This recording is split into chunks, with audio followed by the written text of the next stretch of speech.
नमस्कार दोस्तों, आप क्राइम तक देख रहे हैं। मंजीत और मेघा के बीच प्यार था। दोनों के बीच करीब 8 साल का रिलेशनशिप था। दोनों की शादी होती है इस उम्मीद के साथ कि दोनों बहुत अच्छा जीवन बिताएंगे।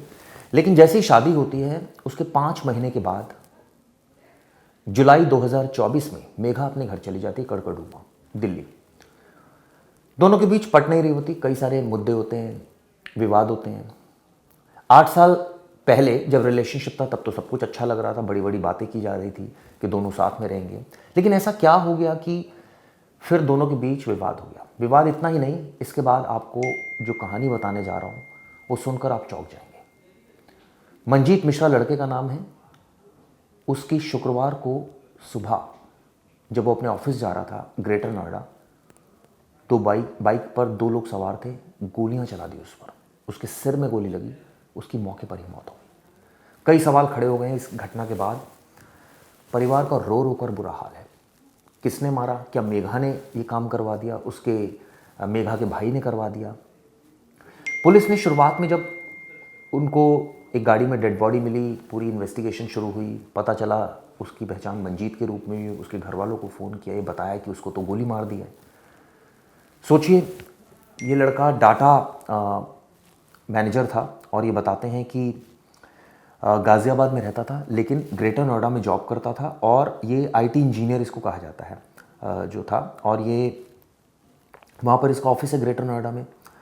और आप सोचिए, गवर्नमेंट बैंक में ये ग्रेटर नोएडा में एम्प्लॉय था। इस तरह से उसको मार दिया गया। इस घटना के बाद कई सवाल खड़े हो गए। पुलिस ने इन्वेस्टिगेशन शुरू की, कई सारे सीसीटीवी देखे कि भाई कौन है बाइक सवार। जब पुलिस उसके घर तक पहुंची, पहचान हुई, तो पता चला कि उसकी पत्नी से विवाद चल रहा था। और आप ये सुनकर हैरान हो जाएंगे दोस्तों कि मंजीत ने गाज़ियाबाद पुलिस में कंप्लेंट दी थी कुछ ही दिन पहले कि उसकी जान को खतरा है, लेकिन पुलिस ने कोई ध्यान नहीं दिया। और आप सोचिए, उस लड़की की लाश शुक्रवार को सड़क पर पड़ी मिली, यानी कि उसको गोलियों से छलनी कर दिया गया। अब उसका परिवार इंसाफ के लिए दर दर भटक रहा है। पुलिस ने इस मामले में जब इन्वेस्टिगेशन शुरू की, कई सीसीटीवी खंगाले, तो पुलिस कड़कड़डूमा पहुंचती है जहां पर जो मंजीत है उसका ससुराल है। वहां इस मामले में उसके फादर को अरेस्ट करती है। इस मामले में जो उसका साला है उसको गिरफ्तार किया जाता है, यानी मेघा के भाई को। जब पूछताछ होती है तो एक चौंकाने वाली बात सामने आती है। सचिन उसका नाम है, उसके भाई का। वो बताता है कि जुलाई 2024 में दोनों अलग हो गए थे 5 महीने के बाद, और 8 साल पहले का रिलेशनशिप था। एक मीडिएशन केस भी चल रहा है कोर्ट में। मेघा बहुत परेशान रहती थी, भाई को ये बर्दाश्त नहीं हो रहा था। भाई के सामने वो रोती थी, बताती थी कि उसकी ज़िंदगी ख़राब हुई है। अब इस मामले में जब ये सारी बातें सचिन, जो कि उसके घर में रहता है, जो उसका भाई है, जब ये सुन रहा था तो उसने अपने एक प्रवीण कुमार नाम के एक जो एम्प्लॉय था, शॉप का वर्कर था, उसको इसके लिए तैयार किया। उसको कहा मैं तुझे 15 लाख रुपए दूंगा, एक काम करना है। आप सोचिए, लोग भूल जाते हैं कि तुम बहन को इंसाफ दिलाने के लिए जा रहे हो। ये तुम्हें किसने परमिट किया, किसकी सहमति थी इसमें? क्या परिवार को पता था, नहीं पता था, या अपने आप ही इसने तैश में आकर ये काम कर दिया? पैसों के लालच में वो एम्प्लॉय भी तैयार हो जाता है। दोनों बाइक पर भेजते हैं किसी को और ये मरवा देते हैं। ये बताते हैं कि दोनों एक होटल में रुकते हैं गाज़ियाबाद में। इसके बाद फॉलो करते हैं मिश्रा की कार को। और जब ये बताते हैं कि ग्रेटर नोएडा के पास जब कार ऑफिस के पास होती है तभी शूटर्स मार देते हैं। आप सोचिए कि एक और इसमें जानकारी निकल कर आई है कि जो गाड़ी शूटर्स चला रहे थे, बाइक, वो उसके ऊपर नंबर प्लेट नहीं थी। ये भी बात सामने आई है कि जो मिश्रा की कार है, यानी मंजीत मिश्रा की जो कार है, उसके ऊपर डैश कैमरा भी लगा हुआ था।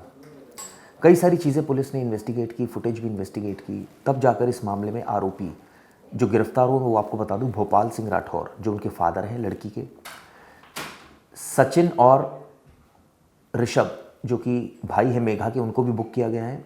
उसकी पत्नी को भी बुक किया गया है। लेकिन अभी तक ये जानकारी निकल कर आ रही है कि उसकी पत्नी को गिरफ्तार नहीं किया गया है। क्या उसका रोल इसमें है या नहीं है? क्या उसकी सहमति से ये हुआ या उसको पता ही नहीं था, क्यों ये काम अकेले सचिन ने करा, मेघा के भाई ने। ये बताते हैं जो प्रवीण है वो बागपत का रहने वाला है। ये सारी जानकारी दी है जो डीसीपी सेंट्रल है शक्ति मोहन अवस्थी ने, नोएडा के डीसीपी है।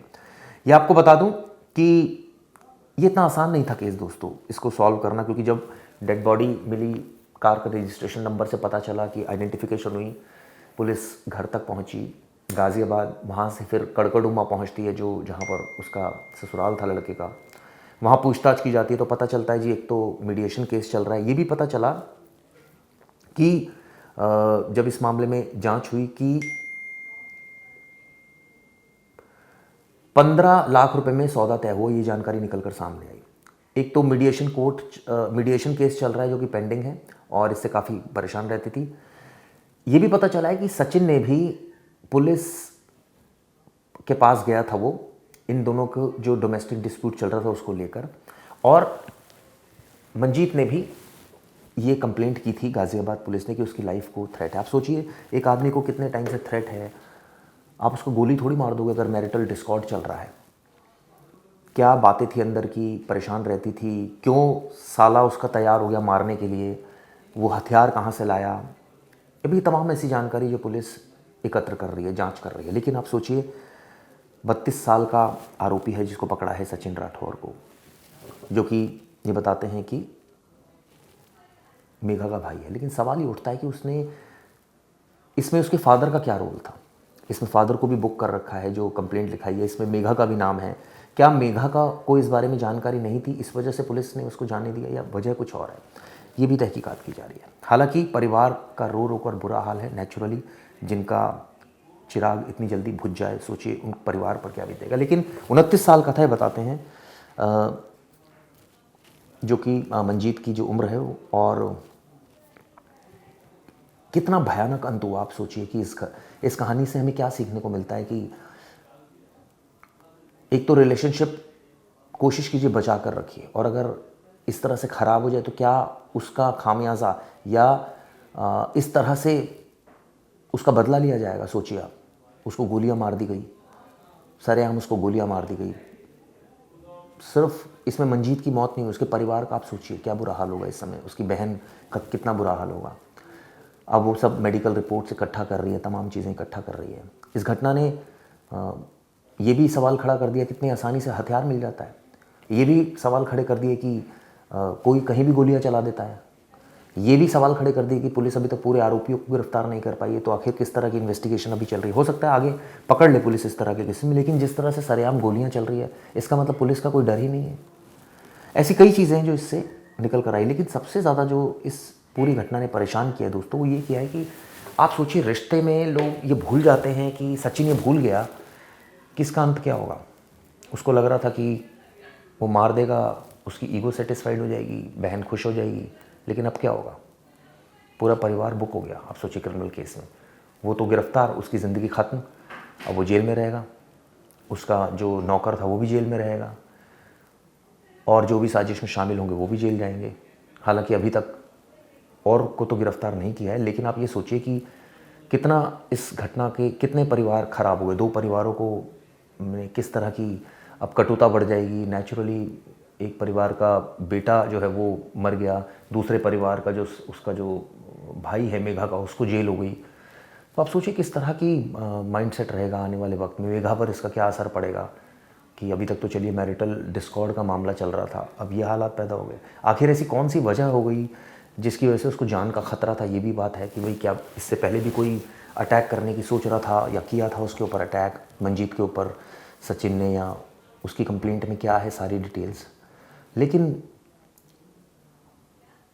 देखिए मैं सिर्फ ये कहना चाहता हूँ कि रिलेशनशिप हमने कई रिलेशनशिप टूटते हुए देखे, लेकिन हर रिलेशनशिप का ये एंड नहीं होता।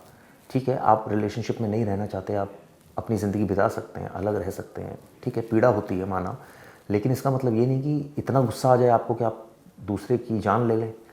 तो इसका तो बहुत गलत इम्पैक्ट पड़ेगा इस केस में जो नज़र आ रहा है। अभी इसमें कई और पहलू हैं कि आखिर दोनों के बीच में क्या वजह थी जिस वजह से ये डिस्कॉर्ड हुआ। 1 करोड़ रुपये कंपनसेशन की भी मांग की गई थी मेघा के परिवार के द्वारा कि भैया हमारा इतना खर्चा हो गया, हमें इतना पैसा दो। कई एंगल से इन्वेस्टिगेशन की जा रही है, लेकिन एक नौजवान लड़की की इतनी दर्दनाक मौत होगी ये किसी ने नहीं सोचा था।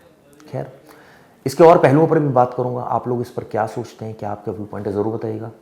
तब तक के लिए शुक्रिया दोस्तों।